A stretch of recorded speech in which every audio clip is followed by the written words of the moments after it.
Ukraine और रूस के बीच जंग का आज 11वां दिन है। इतने दिनों में रूस ने यूक्रेन के पूर्वी शहरों को बर्बाद कर दिया।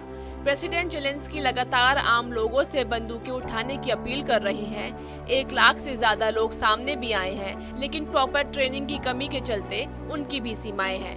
अमेरिकी एक्सपर्ट एडवर्ड लुटवर कहते हैं कि जेलेंस्की को फिनलैंड जैसे छोटे से देश से सीखना चाहिए था, जिसने 80 साल पहले आम नागरिकों के दम पर 3 महीने तक सोवियत आर्मी से टक्कर ली थी। आइए बताते हैं कि 80 साल पहले क्या हुआ था और यूक्रेन ने अपने पड़ोसी देश से कुछ सीखने में कैसे देरी कर दी। 80 साल पहले दूसरे विश्व युद्ध का दौर था। उस समय सोवियत संघ को हिटलर के खिलाफ जर्मनी पर हमला करना था। रास्ता फिनलैंड से होकर जाता था। रूस ने फिनलैंड से रास्ता मांगा, लेकिन उसने रूस से अपनी पुरानी रंजिश के चलते रास्ता देने से इनकार कर दिया था।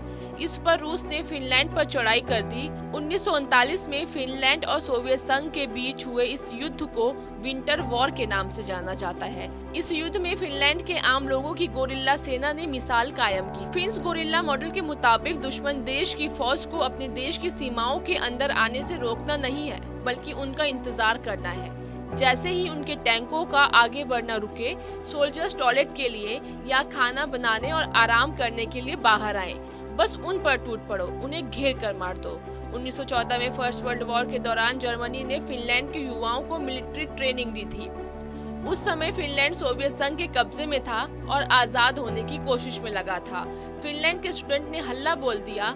1914 से लेकर 18 के बीच रूस के खिलाफ विद्रोह काम आया और 6 दिसंबर 1918 को फिनलैंड रूस से आजाद हो गया। फिनलैंड के शासकों को पता था कि रूस से उसका टकराव जारी रहेगा। इसके लिए 1918 से ही फिनलैंड ने युवाओं के लिए मिलिट्री ट्रेनिंग कंपलसरी कर दी थी। इस दौरान फिनलैंड ने आम लोगों की गोरिल्ला आर्मी तैयार की।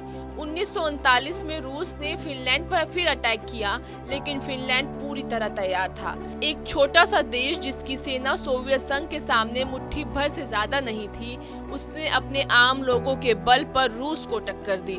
फिनलैंड के पास करीब 1,80,000 आम लोगों की गोरिल्ला आर्मी थी। हल्के हथियार होने के बावजूद फिनलैंड के लोग सोवियत आर्मी पर भारी पड़े थे। रूस के खिलाफ यूक्रेन की जंग 1948 के फिनलैंड सोवियत संघ के युद्ध से कम नहीं कही जा सकती। इस युद्ध में भी यूक्रेनी राष्ट्रपति वोलोदिमीर जेलेंस्की ने आम लोगों से हथियार उठाने की अपील की। फिनलैंड और यूक्रेन की तैयारी में यही फर्क है कि यूक्रेन ने फिनलैंड जैसी तैयारी नहीं की है, जबकि यूक्रेन को भी कई सालों से पता था कि वो रूस की आंखों में खटक रहा है। अगर जेलेंस्की ने अपनी गोरिल्ला आर्मी तैयार की होती तो यूक्रेन को रूस से बर्बाद होने से बचाया जा सकता था।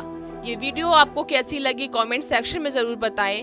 देश और दुनिया की खबरों के लिए सब्सक्राइब करें हमारा डिजिटल प्लेटफॉर्म TV9 भारतवर्ष।